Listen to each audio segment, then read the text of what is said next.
مولاي صل وسلم دائما أبدا على حبيبك خير الخلق كلهم مولاي. السلام علیکم، آپ دیکھ رہے ہیں ہدایت ٹی وی اور میں ہوں رضا مقصود. تمام تعریفیں اللہ رب العزت کے لیے کہ جس نے ہمیں ایمان کی نعمت سے سرفراز فرمایا، اور بے حد درود و سلام جناب رسول اللہ صلی اللہ علیہ وسلم پر کہ جن کو اللہ نے سرتاج رسول اور خاتم النبیین بنایا. دوستو، بائبل کی پہلی کتاب بک آف جینیسس میں لکھا ہے کہ ابراہیم علیہ السلام بے اولاد تھے اور انہیں اولاد کی امید بھی نہیں تھی. ایک رات اللہ تعالیٰ نے انہیں طلب کیا، اور جب وہ خیمے سے باہر آئے تو ان سے کہا، اب آسمانوں کی طرف دیکھو اور ستاروں کو گنو اگر تم اس کو گن سکتے ہو. اور جیسے ابراہیم علیہ السلام نے ستاروں کی طرف نگاہ کی تو ایسی آواز کو کہتے سنا کہ تمہاری نسل بھی ایسے ہی بے شمار ہوگی. دوستو، اس وقت حضرت ابراہیم علیہ السلام کی وائف سارہ علیہ السلام 76 ایئرز کی ہو گئی تھی، اور خود حضرت ابراہیم علیہ السلام 86 ایئرز اولڈ تھے. ان کی وائف نے اپنی مصری خادمہ ہاجرہ علیہ السلام انہیں پیش کر دی.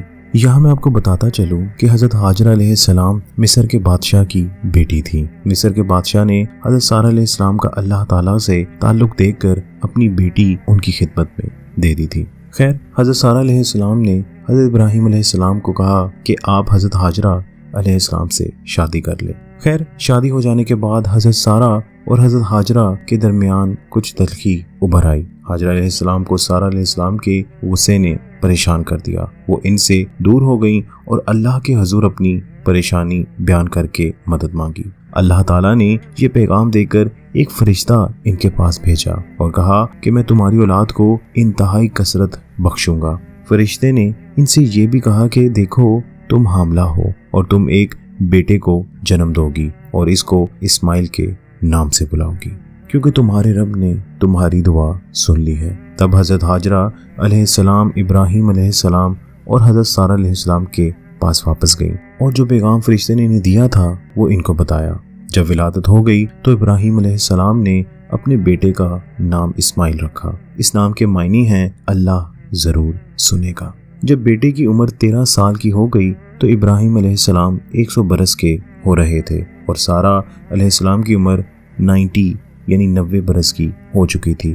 اللہ تعالیٰ نے ایک مرتبہ پھر ابراہیم علیہ السلام سے کلام کیا اور ان سے وعدہ کیا کہ سارہ علیہ السلام کے بدن سے بھی ایک فرزند اللہ تعالیٰ آپ کو عطا کریں گے جس کا نام اسحاق رکھا جائے گا. حضرت ابراہیم علیہ السلام تھوڑے پریشان ہو گئے اس وجہ سے کہ کہیں حضرت اسماعیل علیہ السلام اللہ کی بارگاہ میں جو ایک کرم ہے اس کو نہ کھو بیٹھے. تو حضرت ابراہیم علیہ السلام نے یہ دعا کی کہ یا اللہ، کاش اسماعیل تیرے فضل سے حیات رہے. اللہ تعالیٰ نے خوشخبری دی، جہاں تک اسماعیل کا معاملہ ہے میں نے تمہاری دعا سنی. یاد رہے میں نے اس پر اپنی رحمت نازل کی ہے اور میں اسے ایک عظیم قوم بناؤں گا، مگر میں اپنا وعدہ اسحاق سے باندھوں گا جسے سارہ تمہارے لیے اگلے سال جنم دے گی. دوستو، حضرت سارہ علیہ السلام نے حضرت اسحاق علیہ السلام کو جنم دیا اور انہوں نے ہی دودھ بھی پلایا. جب ان کو دودھ چھڑوایا گیا تو سارہ علیہ السلام نے ابراہیم علیہ السلام سے کہا کہ ہاجرہ علیہ السلام اور ان کا بیٹا اب اس گھر میں نہیں رہیں گے. حضرت ابراہیم علیہ السلام اس بات پر پریشان ہوئے، لیکن اللہ تعالیٰ نے پھر انہیں مخاطب کیا اور فرمایا کہ وہ سارہ علیہ السلام کے مشورے پر عمل کریں اور کسی قسم کا رنج یعنی پریشانی نہ کریں. ایک مرتبہ پھر وعدہ کیا کہ اسماعیل علیہ السلام پر اس کی رحمت یقیناً شامل حال رہے گی. دوستو، یہاں پہ یہ بات یاد رکھنی چاہیے کہ اللہ تعالیٰ کا حکم تھا کہ ابراہیم علیہ السلام نہ صرف ایک بلکہ 2 عظیم اقوام یعنی نیشنز یعنی 2 ہدایت یافتہ قومیں اللہ تعالیٰ کی اعلیٰ کار ہوں گی، کیونکہ اللہ تعالیٰ کسی قسم کی لا دینیت کی پشت پناہی کو قابل رحمت نہیں سمجھتا اور نہ اللہ کے نزدیک کوئی بڑائی روحانی بڑائی سے بڑھ کر ہے. اسی وجہ سے ابراہیم علیہ السلام 2 روحانی دھاروں کا سرچشمہ بنے، وہ دھارے جن کو ایک ساتھ مل کر نہیں بہنا تھا. ان دونوں دھاروں کو اپنا راستہ اختیار کرنا تھا اور ابراہیم علیہ السلام نے حضرت ہاجرہ علیہ السلام اور حضرت اسماعیل علیہ السلام کو اللہ کی رحمت اور اس کے فرشتوں کے سپرد اس یقین کے ساتھ کر دیا کہ ان کے حق میں یہی بہتر ہے. خیر دوستو، ملک عرب کی ایک خشک اور بنجر وادی میں تقریباً 40 روز اونٹ کے سفر کے برابر کنان کے جنوب میں اس وادی کا نام بکا تھا۔ یہ نام بعض لوگوں کے خیال کے مطابق وادی کی تنگی کی وجہ سے پڑا تھا۔ پہاڑوں نے اسے چاروں جانب سے اپنی آغوش میں لیا ہوا تھا، سوائے 3 دھاروں کے، ایک شمال سے، ایک جنوب سے اور ایک وہ جو مغرب کی جانب 50 میل دور سے اسے بحر حمر سے ملاتا تھا۔ دوستو، قدیم سورس سے یہ معلوم نہیں ہوتا کہ حاجرہ علیہ السلام اور ان کا بیٹا کس طرح بکا پہنچے۔ غالباً بعض مسافروں نے ان کا خیال رکھا ہوگا، کیونکہ یہ وادی اس اہم راستے پر واقع تھی جس پر کارواں چلا کرتے تھے۔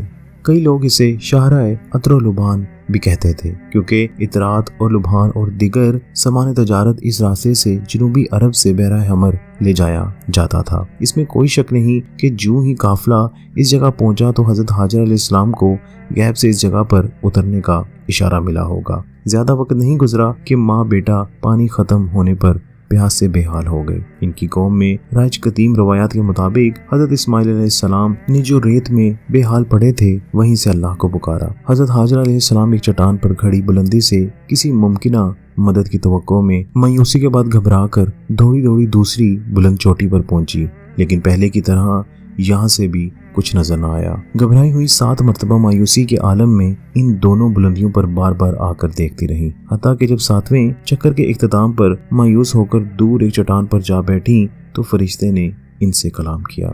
بک آف جینیسس کے الفاظ کچھ ایسے ہیں: اور اللہ نے بچے کی پکار سنی، اور اللہ کے فرشتے نے حاجرہ علیہ السلام کو عالم بالا سے پکارا اور کہا کہ اے حاجرہ، تمہیں کیا پریشانی ہے؟ گھبراؤ مت، کیونکہ اللہ نے جہاں بچہ ہے وہاں سے اس کی آواز سن لی ہے۔ اٹھو اور بچے کو گود میں لے لو، کیونکہ میرا فیصلہ ہے کہ اس میں سے ایک عظیم قوم پیدا کروں گا۔ اور اللہ نے حاجرہ کی آنکھیں کھولی تو انہوں نے دیکھا کہ وہاں ایک چشمہ جاری ہے۔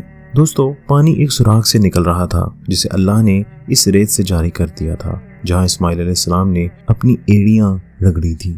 اس واقعے کے بعد جلد ہی وادی سے گزرنے والے کاروانوں نے اس کو قیام کی حیثیت دے دی، کیونکہ پانی نہ صرف فراواں یعنی بہت زیادہ تھا بلکہ شیریں یعنی بہت عمدہ بھی تھا۔ چشمے کا نام زمزم ہو گیا۔ دوستو، حضرت حاجرہ علیہ السلام اور حضرت اسماعیل علیہ السلام اپنی منزل پر پہنچ گئے تو حضرت ابراہیم علیہ السلام کی عمر کے 75 ایئرز اور باقی تھے، اور وہاں اس مقدس مقام پر جہاں حضرت حاجرہ علیہ السلام کی منزل کی بشارت دی گئی تھی اپنے بیٹے سے ملنے کے لیے آیا بھی کرتے تھے۔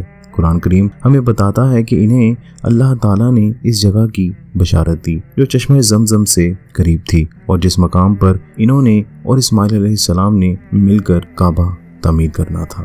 انہیں یہ بھی بتا دیا گیا تھا کہ تعمیر کا انداز کیا ہوگا۔ اس مقدس حرم کا نام کعبہ اس وجہ سے پڑا کہ اس کی صورت مکعب یعنی کیوبیکل تھی۔ خانہ کعبہ کے چاروں رکن قطب نما کی چاروں ڈائریکشن سے مطابقت رکھتے تھے، لیکن اس مقدس حرم کی سب سے مقدس چیز وہ پتھر ہے جس کے متعلق مشہور ہے کہ ایک فرشتے نے اسے نزدیک ہی پہاڑوں سے نکال کر ابراہیم علیہ السلام کو دیا، جہاں وہ آسمان سے زمین پر اترنے کے بعد ویسا ہی محفوظ پڑا تھا۔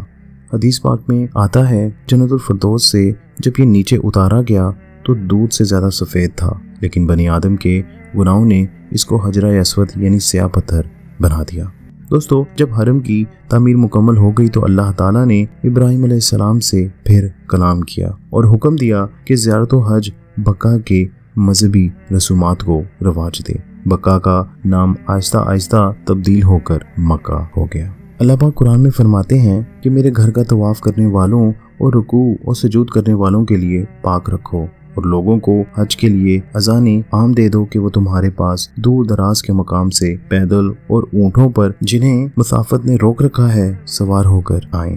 اور جبکہ حاجرہ علیہ السلام نے ابراہیم علیہ السلام کو اس صحیح کے بارے میں بھی بتایا جو وہ مدد حاصل کرنے کے لیے بجا لائی تھی، تو حاجرہ علیہ السلام کی صحیح حج کا ایک رکن بن گئی۔ حاجی صفا اور مروہ کے درمیان 7 مرتبہ حاجرہ علیہ السلام کے نقش قدم پر چلتے ہوئے سعی کرتے ہیں۔ بعد میں حضرت ابراہیم علیہ السلام جب غالباً کنان گئے ہوں گے اور وہاں چاروں طرف ہری بھری چراگاہیں، گیہوں اور مکی کے کھیت دیکھے ہوں گے تو اللہ تعالیٰ کے حضور ہاتھ اٹھا کر یہ دعا مانگی کہ پروردگار، میں نے ایک خشک اور بنجر وادی میں اپنی اولاد کے ایک حصے کو تیرے محترم گھر کے قریب لا بسایا ہے۔ پروردگار، یہ میں نے اس لیے کیا ہے کہ لوگ یہاں نماز قائم کریں، لہٰذا تو لوگوں کے دل میں اس کی محبت ڈال دے اور انہیں کھانے کو پھل دے تاکہ یہ تیرے شکر گزار بنیں۔